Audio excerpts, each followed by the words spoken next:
Ating alamin ang buhay at kontribusyon ng itinuri na ama ng bansang India, si Mohandas Karamchand Gandhi, o mas kilala bilang si Mahatma Gandhi. Siya ay pinanganak noong Oktubre 2, 1869 sa Porbandar, Gujarat. Isang aktivistang panlipunan, politiko at manunulat. Kinilala siya bilang ama ng bansang India. Bilang parangal sa kanya ay pinagdiriwang ang Gandhi Jayanti tuwing kanyang kaarawan, ika-2 ng Oktubre bawat taon.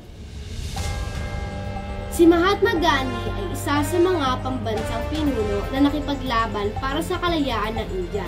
Sa katunayan, siya ang nanguna sa matagumpay na kampanya para sa kalayaan ng India mula sa pamamahala ng Britanya. Si Gandhi ay isang estudyante ng abogasya, ngunit tinalikuran niya ang kanyang profesyon at piniling ipaglaban ang kanyang bansa.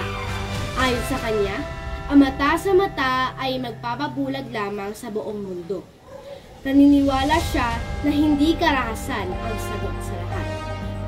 Alam niyo ba, noong bata pa lamang si Gandhi ay mahiyain din siya.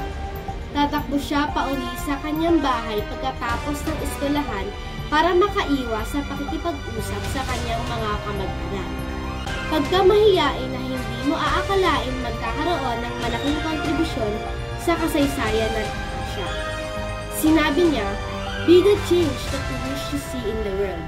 At iyon mismo ang ginawa niya sa kanyang buhay. Siya ang pagbabago. Ginawa niya ang kinakailangan para sa kalayaan ng kanyang mga kababayan at walang pakialam sa sarili niyang buhay. Si Gandhi ay tinawag na Mahatma para sa isang dahilan. Siya ang isang dakilang kaluluwa sa mata ng kanyang mga kapwa India. Pinaniwala niya ang lahat na kung sama-sama, kaya nilang ibalik ang kanyang bansa.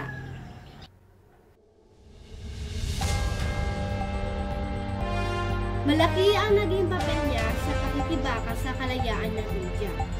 Ang mga kaganapan tulad ng Salt March, Quit India Movement, Non-Cooperation Movement, at iba pa ay isinagawa sa ilalim ng kanyang pamumuno. Maraming tao at tinikilala natin ang mga buhay. Siguradong mabababilang si Mahatma Gandhi sa listatong ito bilang isa sa mga pinakadakilang pinuno sa kasaysayan.